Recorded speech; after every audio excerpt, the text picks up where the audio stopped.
So unfortunately, as in the last few classes, our class has been interrupted today.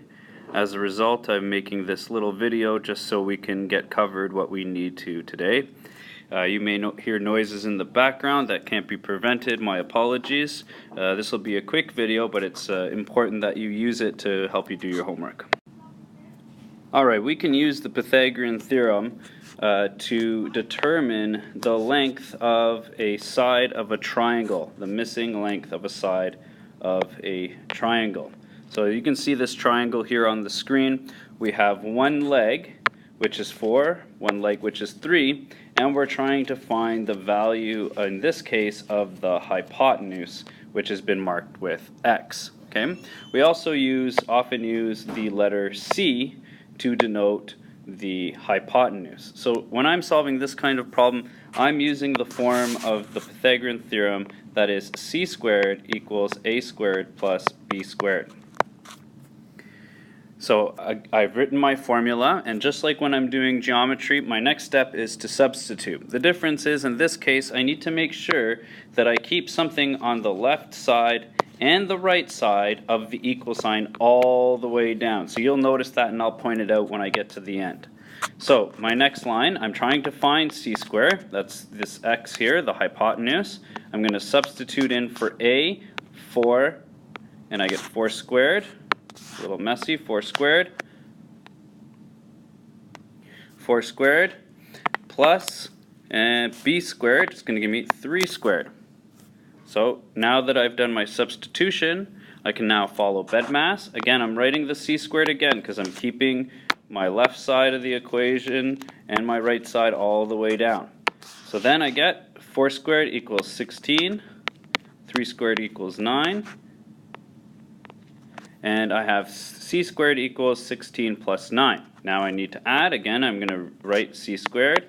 C squared equals 25. 16 plus 9 equals 25. Now when I get to this step, what I need to do is I'm trying to solve c. Right? I'm trying to figure out what c is. To figure out what c is, what I'm going to have to do is I'm going to have to square root both sides. Why do I square root? Because square rooting is the opposite of squared. It's the opposite of the squared that you can see here on your screen. Okay? So if I square root c squared, and I'll just do this drawing over here. If I square root c squared, then what I'm actually going to end up getting is just c.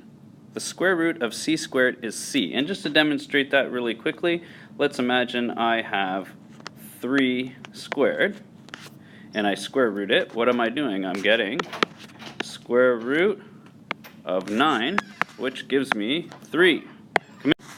Okay, so you can see that 3 squared eventually gave me 3.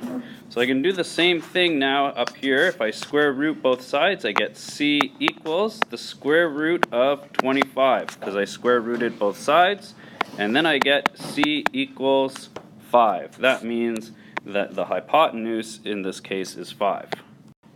Alright, now in this example, instead of missing the hypotenuse, I'm missing one of the legs of the triangle.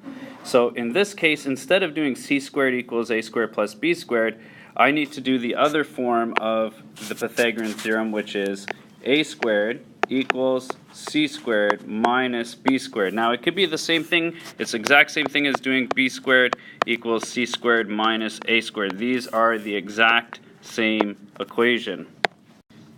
After I've written out the formula, I then substitute. So I'm trying to find a squared, which is this x here, the leg.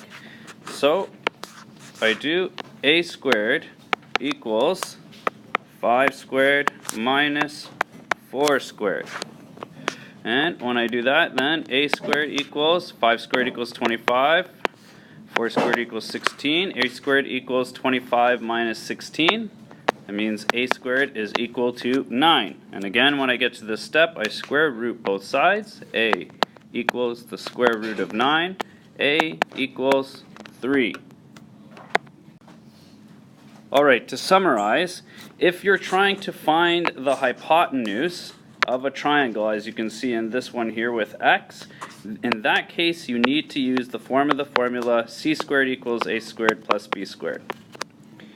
If you are trying to find a leg, as in this example here, in that case, you need to do a squared equals c squared minus b squared. And this last example here, you can see you're also trying to find a leg. So again, you're going to use the form of the formula a squared equals c squared minus b squared. All right? So when you're trying to find the hypotenuse, so this is finding the hypotenuse.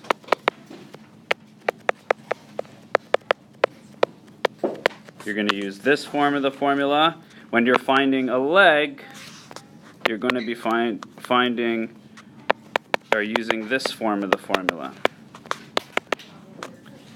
Okay, it doesn't matter which one you put as A or B. That's irrelevant, as long as you're doing the hypotenuse minus the other known leg. So b squared. In this case, it would be 5 squared minus 4 squared. In this case, it would be 5 squared for the c here minus 3 squared for the b squared.